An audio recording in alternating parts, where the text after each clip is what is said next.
চলো তারপর তারপর আর কেউ কিছু বলবে না? বলো বলো বলো বলো বলো।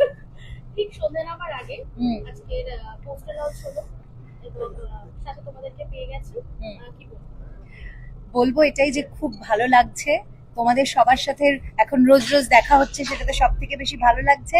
এবং 12ই ডিসেম্বর আমরা একটা খুব ভালো জায়গায় শুটিং করেছি, টুমলিং, যেটা তোমরা এখন আমাদের পোস্টারে দেখতে পাচ্ছ, এবং আমাদের ছবি ঠিক সন্ধ্যে নামার আগে রিলিজ করতে চলেছে।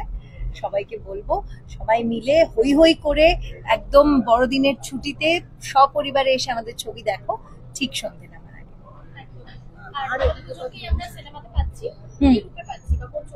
দেখো আমার চরিত্রটা বলা এই মুহূর্তে এখন যা আমরা পোস্টারে দেখতে পাচ্ছি ওইটুকুই আমার বলার পারমিশন আছে। আমরা এখন পোস্টারে দেখতে পাচ্ছি ম্যাক্সিকে, কিন্তু এখানে একটা টুইস্ট আছে, আমার চরিত্রটার অনেকগুলো লেয়ার আছে, সেগুলো দেখা যাবে।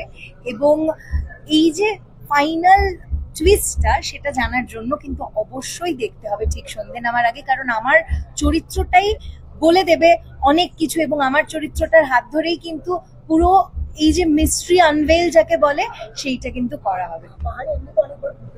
হ্যাঁ,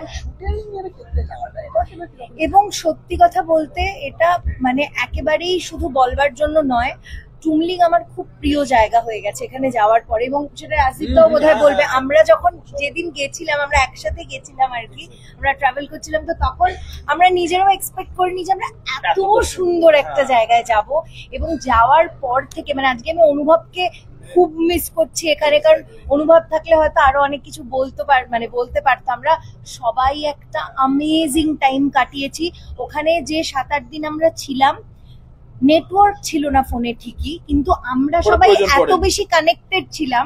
এবং আমাদের শুটিংটা মোস্টলি ডে লাইটের মধ্যেই প্যাক আপ হয়ে যেত, আমাদের খুব বেশি ওখানে নাইট আর কি শুট ছিল না, যেহেতু ওখানে ব্ল্যাক প্যান্থার আসতো বলে আমরা জানতাম এবং আমরা ভয় বেরোতামও না কেউ।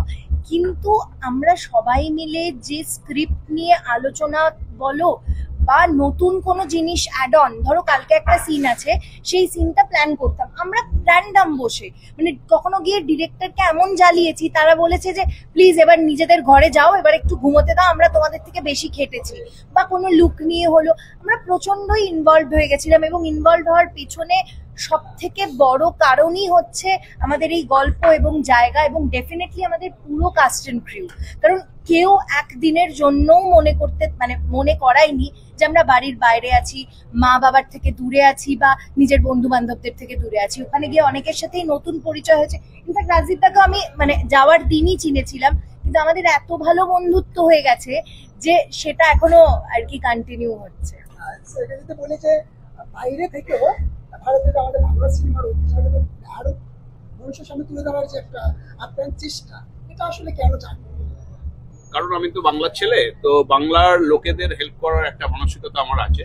যদিও আমি বিদেশি মানে আমেরিকায় থাকি, কিন্তু মনে প্রাণে আমি বাঙালি। তো আমার ইচ্ছা হচ্ছে যে এই বাংলা সিনেমাটাকে আরো এগিয়ে নেওয়ার জন্য। আর একটা মেন প্রবলেম হচ্ছে এখানে যে একটা সিনেমায় তো শুধু আর্টিস্টরাই কাজ করে না, আর্টিস্টরা ছাড়াও অনেক লোক ইনভলভ একটা সিনেমায়। তো একটা সিনেমা করলে অনেক লোকের উপকার হয়, তো সেটাও একটা ব্যাপার যেটা আমরা সবাইকে একটু হেল্প করতে পারি, এবং আমরা যাতে আরো ব্যাপারটা নিয়ে এগিয়ে যেতে পারি, সিনেমাগুলো আরো ভালো হয়, বাংলার সিনেমার অনেক উন্নতি হয়, সেটাই আমাদের চেষ্টা, সেটাই আমার চেষ্টা। আজকে পোস্টার লঞ্চ হলো, সামনে ট্রেলার লঞ্চ আছে, তো দর্শকদের কি বলবো?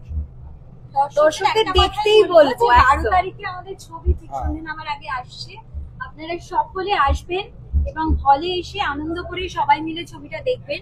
পাহাড় প্রেমীদের জন্য আমাদের উপস্থাপনা ঠিক সন্ধ্যে নামার আগে। পাহাড় প্রেমী, থ্রিলার প্রেমী, যারা থ্রিলার গল্প বা এই দুটো আমি আগেও বলেছি সবাইকে যে পাহাড় এবং থ্রিলার এই দুটো যখন এক জায়গায় কম্বাইন হয়েছে, তখন তার থেকে ভালো বোধহয় না বড়দিনের কোনো উপহার হতে পারে। একদম একদম। আর তুমি তো এটা আরো বেটার বলতে পারবে, কারণ তুমি হচ্ছ অ্যাকচুয়ালি পাহাড় প্রেমী যাকে বলে, আমাদের ত্রিবিক্রমটা হচ্ছে তাই। তো একদম আমাদের বাড়ির রাস্তার মতো হয়ে গেছে। আমি জাস্ট আমাদের ডিরেক্টরও কিন্তু তাই, কৌস্তব চক্রবর্তী, কৌস্তবটাও কিন্তু তাই। বলতে চাই সেটা হচ্ছে আমি এখানে 2014 সালে ট্রেকিং করতে গেছি, তখন এই জিনিসটা একটা মাথায় আসে যে এখানে একটা এরকম ট্রেকিং নিয়ে কিছু গল্প করা যায়। এবং আমরা দুজনে ভীষণই সুন্দর মানে মেঘের মধ্যে দিয়ে আমরা সাইকেল চালিয়েছি, যেখানে বাইক চালানো অ্যালাউ নয় সেখানে আমরা সাইকেল আমি চালিয়েছি। বাইক চালিয়েছি ওখানে প্রায় 15 বছর পর ওখানে কেউ বাইক চালানোর পারমিশন পেয়েছে, সেই সৌভাগ্যটা আমার হয়েছে। কৌস্তবদা কিছু কৌস্তবদা কিছু বলছে। দুজনই বললো না, দুজন আমার উপর প্রচুর খেপেছিল, কারণ ওই রাস্তায় উঁচু রাস্তায় সাইকেল চালানো হয়েছে। হ্যাঁ আমরা একদমই তাই। প্রচুর এটা difficult task। কিন্তু থ্যাঙ্কস টু কৌস্তবদা ওরা ভালো করে করেছে জিনিসটা।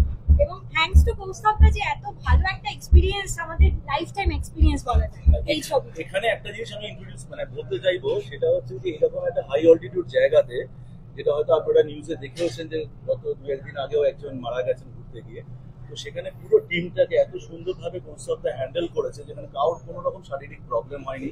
আর শুটিং করা মানে একটা স্ট্রেনাস জব, তো ওইরকম একটা হাই অল্টিটিউড জায়গাতে কাজ করতে পেরেছি আমরা খুব ভালোভাবে, থ্যাঙ্কস টু দ্য টিম, যে সবাইকে সাপোর্ট করেছে সমস্ত রকম ভাবে, এবং ভগবানের প্রচুর আশীর্বাদ আমাদের প্রতি ছিল যে ছবিটা আমরা ভালো করে কমপ্লিট করব। একদম এবং এই ঠান্ডায় আমরা গান শুট করেছি সেখানে, মানে যখন গান হচ্ছে তখন আমরা কাঁপছি, তারপরে আবার যেই অ্যাকশন বলছে সেই আর কি হেসে হেসে রিয়াকশন দিচ্ছি গানের। তো এই সমস্ত কিছু তো রয়েছে, যেমন মানে সিনেমা বলতে যা বোঝায়। এবং আমার কাছে এই সিনেমায় সব থেকে মানে আমাকে যদি পার্সোনালি জিজ্ঞেস করা হয় আমার সব থেকে প্রিয় পার্ট কোনটা, সেটা আমি বলবো যে আমাদের গান, মানে আমাদের মিউজিক লঞ্চে তো সকলে আসবেন ডেফিনেটলি।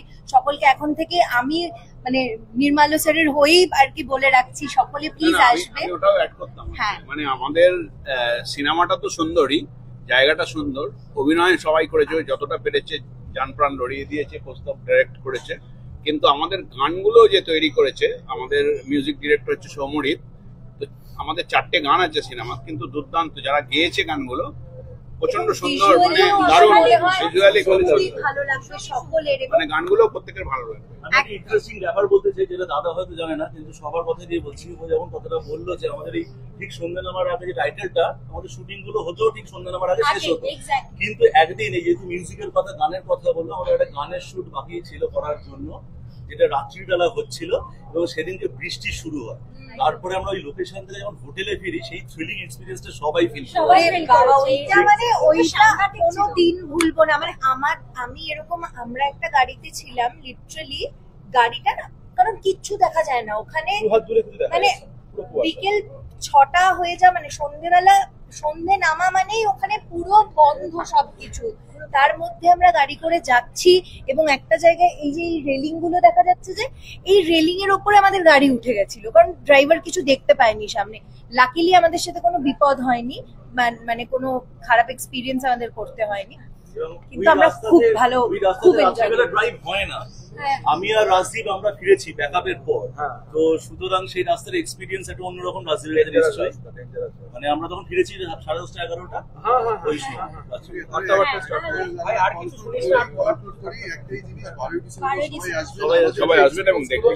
হলে বসে আপনারা এক্সপিরিয়েন্স দেখতে হলে জানতে হবে ঠিক সন্ধ্যে নামার আগে 12ই ডিসেম্বর।